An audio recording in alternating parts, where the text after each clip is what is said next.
Magandang hapon Pilipinas! Narito na naman ang inyong balerina ng bayan, si Lisa Macuja, na bumabati sa lahat ng nakikinig sa DZRH at sa lahat ng nanonood ng RH-TV, lalong-lalo na sa ating mga kasamahang alagad ng sining at kultura sa buong bansa.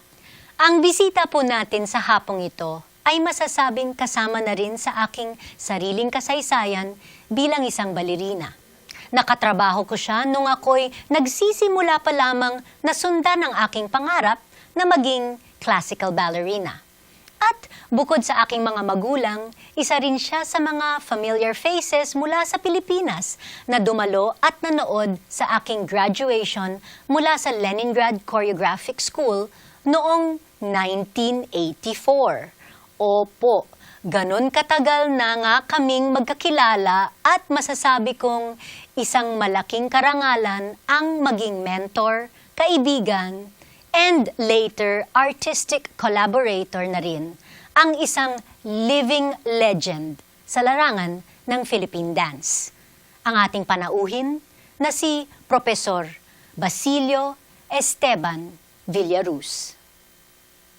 Isinilang noong March 15, 1940 sa Bago City, Negros Occidental, si Basilio Esteban Villacruz ay isa sa pinakarespetadong Filipino choreographer, choreologist, critic, writer at dance educator ng kanyang henerasyon. Una siyang nag-aral ng sayaw sa ilalim ni na Elsie Oitipo Torrejon at Pancho Oitipo sa Bacolod at kay Remedios de Oteiza sa Maynila. Kumuha rin siya ng mga kurso sa English, History, Asian Studies, Comparative Literature at Contemporary Dance sa iba't ibang pamantasan sa Pilipinas, Estados Unidos, Alemanya, Inglaterra at sa Netherlands. Siya rin ang tanging Pilipinong nagtapos ng kurso sa Benesh Movement Notation System sa London bilang scholar ng British Council. Sa kanyang makulay na karera sa larangan ng sayaw, nakilala si Villacruz sa iba't ibang posisyon. Naging artistic director, ballet master at dancer siya ng Dance Theater Philippines, dancer ng Ballet Philippines, founder at director ng Movement Men Manila, UP Dance Company at CPU Student Ballet at founding Artistic Council member ng Philippine Ballet Theatre. Bilang choreographer, nakapagtala na rin siya ng mahigit sa 100 original works na itinanghal ng iba't ibang ballet companies at ballet schools sa Pilipinas. Nailabas na rin ang kanyang choreographic works sa Hong Kong, Macau, Beijing, Kuala Lumpur, Selangor, London, Aberdeen, Cardiff, New York at iba't ibang syudad sa Estados Unidos. Taong 1980 nang itatag niya ang dance degree program sa UP College of Music sa tulong ni Dr. Ramon Santos at Dr. Corazon Dioquino. Sinundan ito ng pagtatatag ng UP Dance Company noong 1987. Siya rin ang nagpasimula at namuno ng ballet competition sa ilalim ng National Music Competition for Young Artists o NAMSIA. Nakapaglathala na rin siya ng ilang aklat at artikulo tungkol sa Philippine dance bukod sa pagsusulat sa mga magazine at pahayagan. Madalas din siyang maimbitahan bilang speaker sa mga dance lectures at judge sa mga local and international competitions. Ilan lamang sa napakaraming karangalan na kanyang tinanggap ay ang Dangal Haraya Lifetime Achievement in Dance Award mula sa NCCA, ang National Book Award mula sa Manila Critics Circle para sa librong Threading Through 45 Years of Philippine Dance, 2 professional chairs at ibang titulong Professor Emeritus mula sa Universidad ng Pilipinas at iba pang pagkilala sa loob at labas ng Pilipinas. Isang mainit na pagbati ang hatid ng Art2art sa respetadong dance artist, leader at educator na si Professor Basilio Esteban Villacruz. Magandang hapon Steve and welcome back to Art2art. Thank you. Naging panauhin ka namin, I think a couple of years back nung pinag-usapan natin si Tony Fabella. Yes, the late Tony Fabella. Okay, where do I begin? Sa pagkatagal-tagal ng ating pagsasamahan, hindi ko alam kung paano umpisahan itong interview na to. Wag natin pag-usapan ng NCCA. Okay, wait. Steve, of all your accomplishments sa Philippine dance, all your titles, to which do you relate the most? As a dancer, as a choreographer, as an educator, as a director, as a writer, you know, what do you enjoy most doing and why? Well, I enjoy naman all of it, but I think I made more identity in the last one after the dancer. I was not really a great dancer, but I think being a dancer leads you into all the rest of what you really want to do or achieve best. If I may go back 30 or so years, I think una kitang nakatrabaho when you rearranged Tarantella in my first ever recital sa Meralco Theater. And ikaw din yung nag-choreograph nung Jemima Paddle Duck, which again was my first ballet recital piece na naka-point shoes. Tapos of course naging artistic director kita sa Dance Theater Philippines before leaving for Russia. And many times before, yung as a choreographer, nakatrabaho kita and okay. bago natin tapusin ang kalahating oras sa pag-describe ng how we know each other. Okay, in the 50 or so years you've spent witnessing the development of the local arts scene, how would you describe the journey of Philippine dance? Well, there have been so many people who have contributed to it. And in some way, it's a pity that some are not remembered, especially those in the provinces, like my first teachers, and they were teachers of the first pioneer teachers here, like Luba Adamate, Ricardo Casel, who was the teacher of your mother. Yes. And so, getting from there to now, you can just actually say it's exceptional. Only the exceptional really get to go through the whole time, like you all the way now and other people. But on along the way, there have been so many people forgotten and lost. And I think that makes us have no sense of history. And it's so important to know where we came from, and then we also know what to do after that. Speaking of history, it is well documented in your two books that I have here, Walking Through Philippine Theater Volume 1 up to Volume 11. Volume 3. No, Volume 2. Okay. Volume 3. So, up to Volume 3. Volume 3 is theater. The first two are really on dance. Okay. This is a collection of all my dance critics through 40 years. Only dance and theater critics. Pero hindi lang ito ang mga na-publish mong libro. Well, my first book was more scholarly books, more on the academic side. But this is from reproducing the critics I've done through 40 years. Okay. And newspapers and newsletters. And a few from journals abroad. And I did this because I thought there are so many people who have contributed to dance and theater who are no longer remembered because they are no longer in the scene. But they have helped build our dance and theater in this country. Madami talaga. So as a dance critic, anong masasabing mong mga strengths and of Philippine dance and ano yung mga weaknesses na pwede pang ma-improve? I think Filipino dance artist is so driven, despite all the handicaps, despite all the lack of infrastructure or the lack of real support, which through my time, of course, wasn't really there. When we started Ballet Philippines, we had no salary. Even Dance Theater Philippines, we had only 35 pesos a week allowance. So the love for dance, the effort for dance has always been there. And so it's remarkable that all these years it has gone through that kind of thing. Since probably people were inspired by Anna Pavlova in 1922 when she came here. But even before that, because there were even other Russians, white Russians from the revolution who actually taught here. And in China, like Margot Fontaine, actually first teacher was in China, was a Russian. Yes. So, and supposedly the most persistent teacher of ballet in the country, Adam Maid, was supposed to be a Polish Russian also. So we have gone so far, and we have learned more. Like for instance, I used to think, wow, my teacher was not teaching me the correct way in my time. But then after many years, I realized I still owed it to her that I got to start. Otherwise, I would not have developed more. And we are so much more intelligent now. The science of dance training has gone so far. And so we are more safe, and we are even more virtuosic.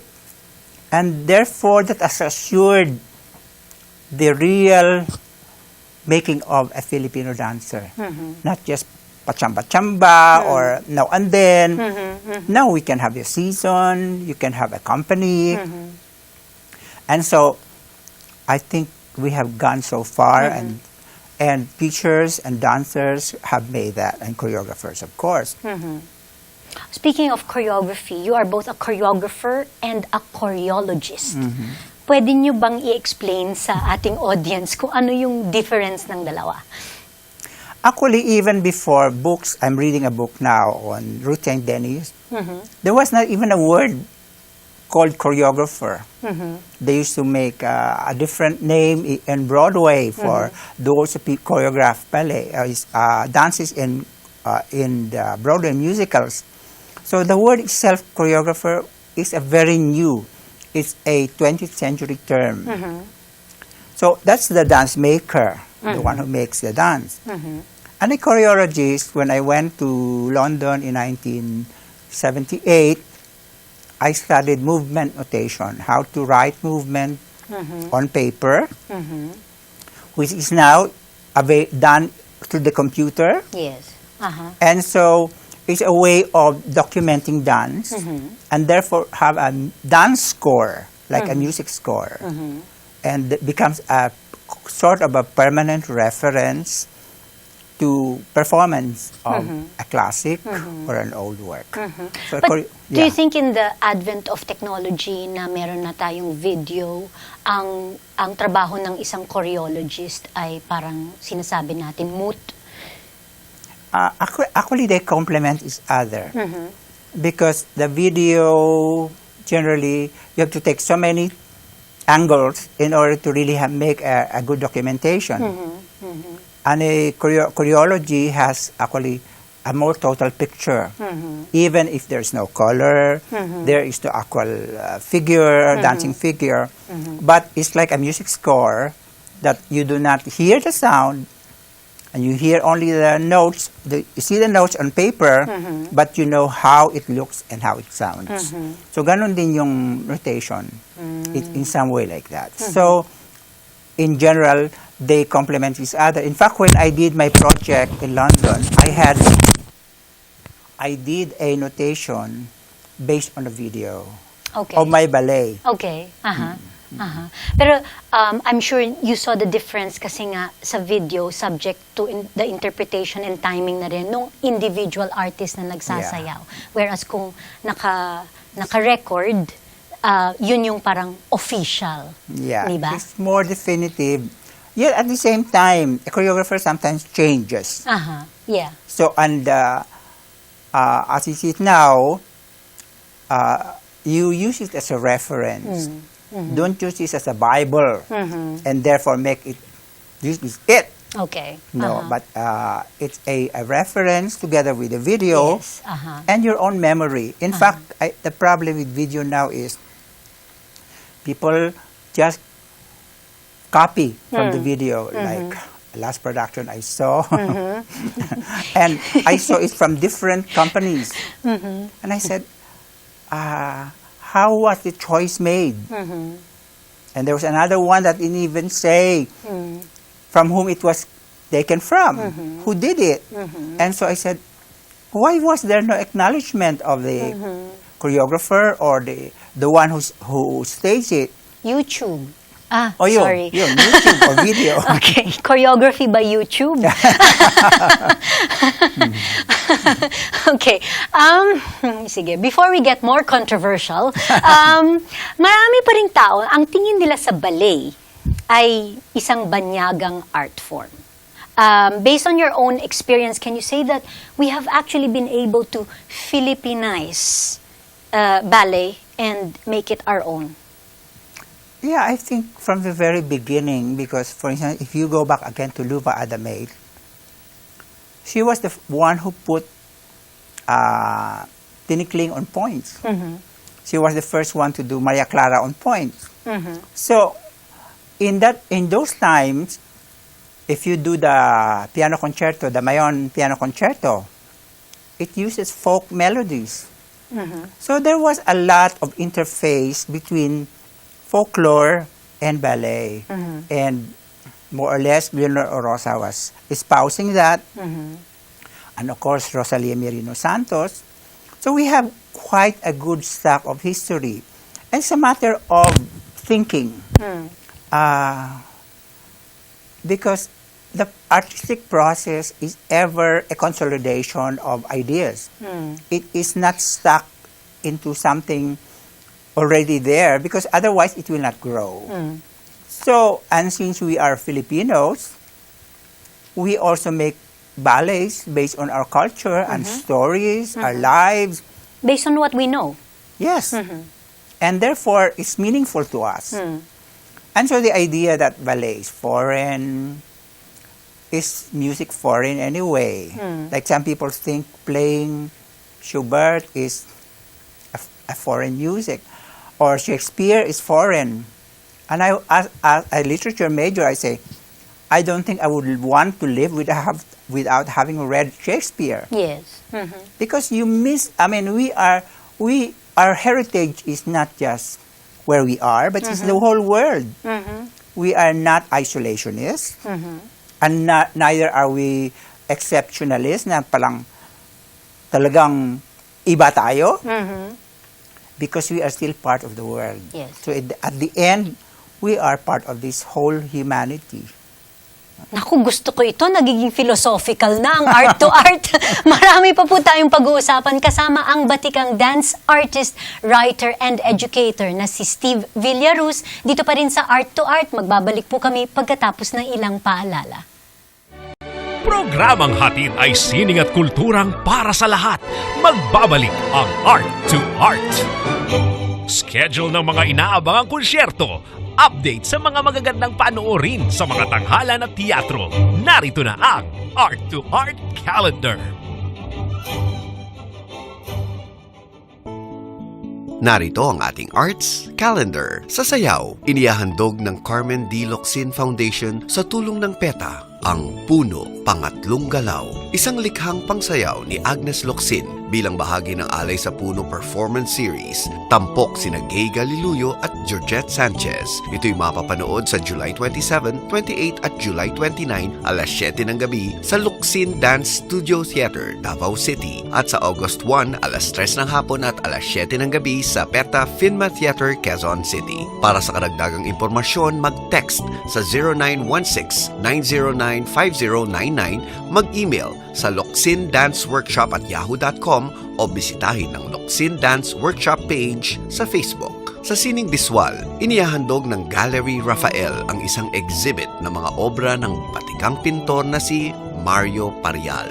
Pinamagatang Joy of Life. Tampok ang mga payasong musikero, mga bulaklak ng tag-araw at mga anghel na umaawit, mga makukulay at masasayang larawan ni Parial kahit siya'y may karamdaman. Makikita ang exhibit hanggang July 29. Ang Gallery Rafael ay matatagpuan sa second level ng Serendra Piazza, Taguig. Para sa karagdagang detalye, tumawag sa 856-3034 o mag-email sa galleryrafael@yahoo.com.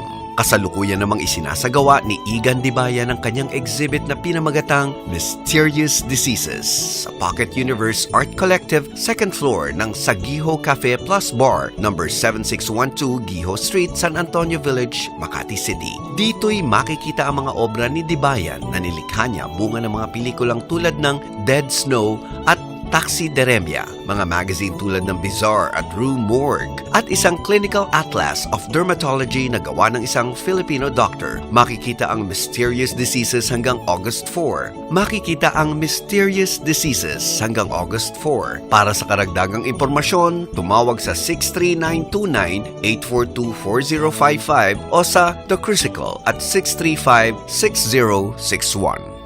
Usapang sining at kultura para sa lahat. Kasama ang balerina ng bayan, si Lisa Macuja. Art2art. Kasama pa rin po natin ang isang living legend sa larangan ng Philippine dance na si Professor Steve Villacruz. Okay, nabanggit kanina sa iyong short biography, Steve, na ikaw ang unang nagtatag ng dance degree sa UP noong 1980. Is this a pioneering effort, and what were the challenges the program faced at that time? Well, actually, the program in UP were in two colleges.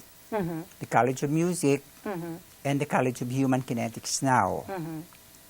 But there was a big controversy again in UP.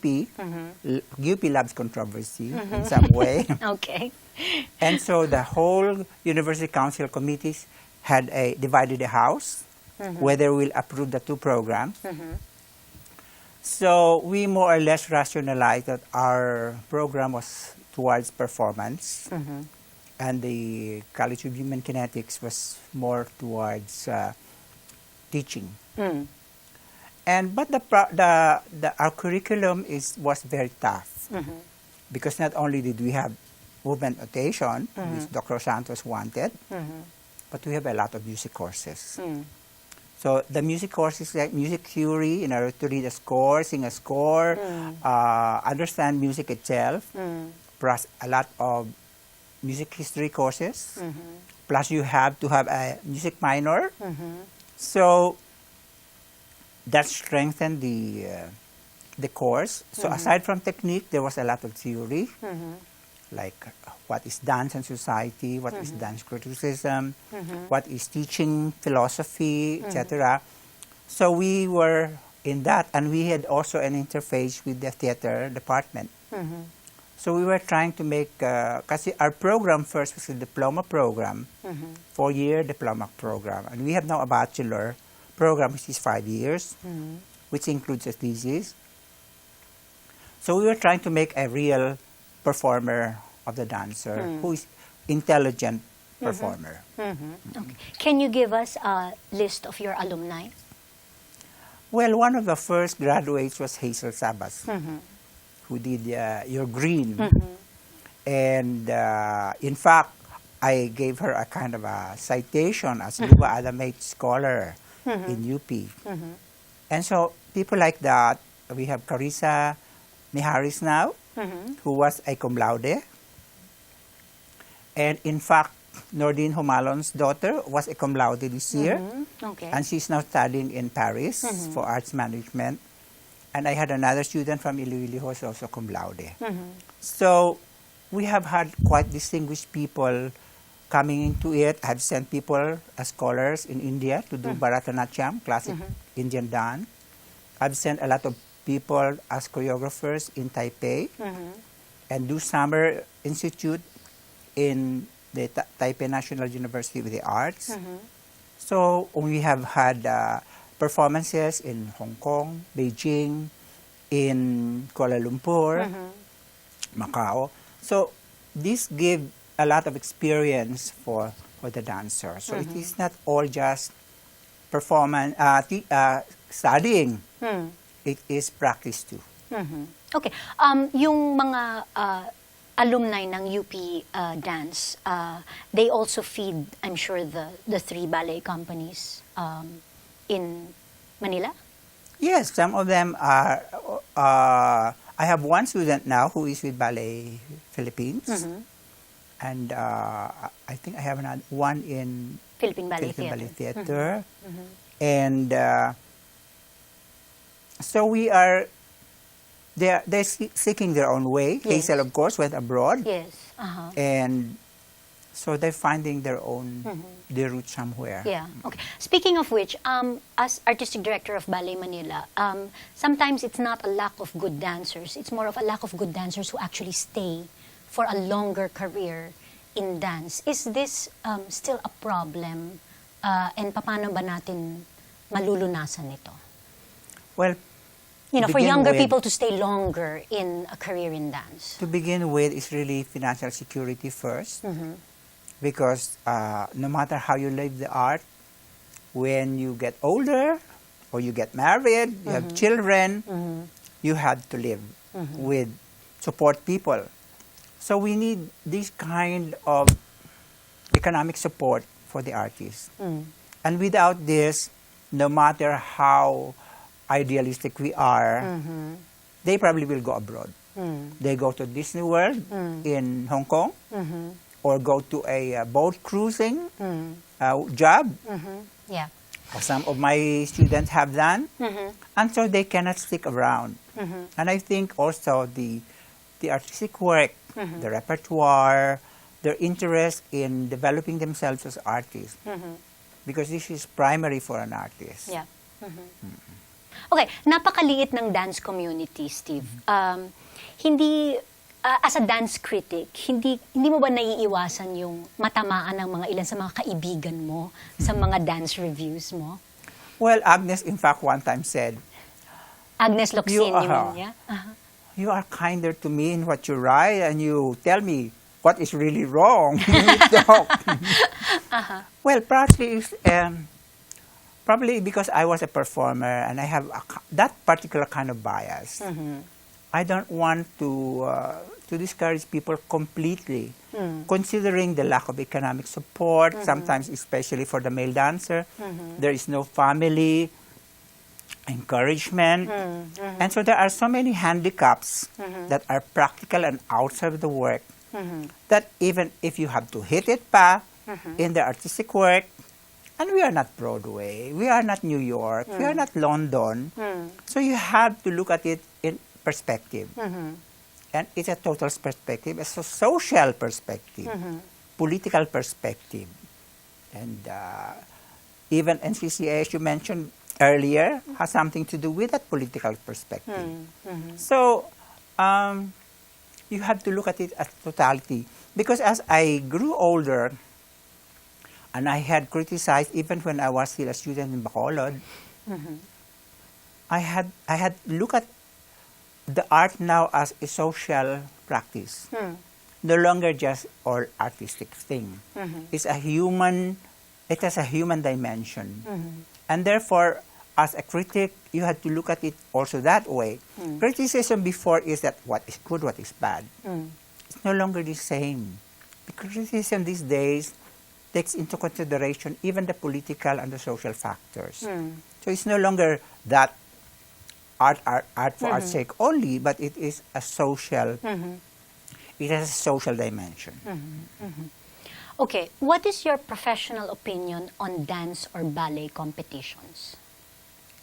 Well, in fact, it was very curious because when I used to be with the dance committee of the International Theatre Institute of UNESCO, some of my colleagues said, "Oh, why are we getting into competitions?"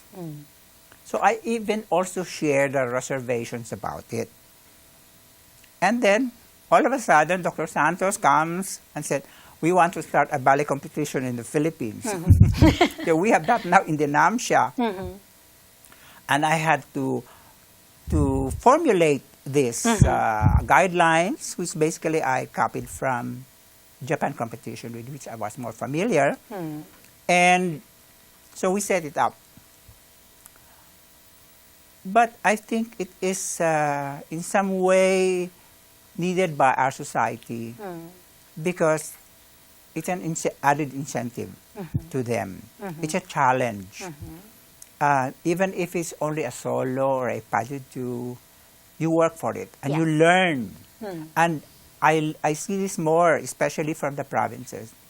Even if they never win, but they work for something. And they therefore move into something else. And it is not just doing it, the dance. It's knowing how I look beside the rest of the world or the rest of the Manila or the Philippines. So I get a more total perspective of how things are. And therefore, because if you don't know where you are, and I'm very emphatic now about the idea of where, actually you don't know who you are. Because where you are defines who you are. Wow. Okay. Steve, nabanggit mo rin kanina, there is, of course, always the complaint or the observation that there is always a lack of support for the arts, whether it's financial or infrastructure-wise, resources, lack of resources. And as someone who has worked in government agencies before, masasabi ba natin na this is a problem that has been with us for the last, For decades. Yes, 50, 60 years. Yes, and decades. there has been no improvement at all o meron namang kalunasan? I think from private initiative, there has always been that lunas. But the problem, I think, is our government, they have a very good intention from the very beginning, and then at the very end. And there are two cases here. First, NAMSIA and NCCA, to get the point. The first, 2 years ago, they deducted 1 million from the NCCA budget, NAMSIA budget. The second year, they again subtracted another million. And this is it's not a profit-making Yeah. program. It is not only in dance, because it's also music. So I think the fact that this is encouraging the young, because it's really for young artists, and to withdraw money from it when it was there before. What is the rationale for reducing the budget? And also last year, UP budget also was reduced by the government. And UP now is having a hard time, and UP Dance Company is one of the victims. Because the reduced budget subverts the programs. How good the training would be, the teaching would be, support for the dance artist or the student. So you are again withdrawing something from the welfare of everybody because of this reduction of budget. And I cannot understand why it should be done. Yeah. But is lack of funds the only problem? I think it's also the people who are in it. And therefore, that is a very difficult thing to solve. Because I always, for instance, when Cora Inigo and I were co-chair, she was chair and I was vice chair to her in the dance committee, we had also the International Theater Day. And we brought people to Iloilo, to Cebu, but we always, our budget for the year, for the whole committee was 1 million only. But we always had a couple from Ballet Philippines, a couple from Philippine Ballet Theater, a couple from Ballet Manila. Why is the representation askew? Our budgets were so small. But why is it that we were still able to have at least a couple from these companies, aside from the others, of course, no? So representation is so important because it means a lot, not only to us as artists, but it means a lot to people. And therefore you show in this production how they should value that production. Because you are giving them something that a proof of how valuable your production was. So this has become so askew or namby-pamby or whatever you call it. Okay, last question. Can you just give, as an expert in Philippine theater, Philippine dance, can you just give words of advice, words of wisdom to the young people who want to go into Philippine arts in general? Well, I think there are a lot of opportunities abroad.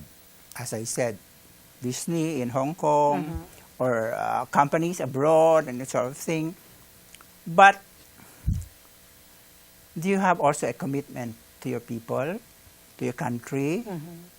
And it is not necessarily what I call all nationalism. It is because you love the people you work with. Yes. It is not all tagged to the word nation. It's beyond that. You owe it to a sense of humanity. And your sense of humanity starts with your own people, your own colleague, your own friends. And therefore, you owe them something. What you are, what I am, we really owe it to people who were with us. Without them, we would not be where we are. So, mahirap nga ako minsan, still, we have to say, thank you. So very, very true. Thank you, Steve. Thank you, really. Thank you for everything, for being our guest here in Art2art, and for everything that you've done for Philippine theater, for Philippine dance, and for encouraging the Philippine arts.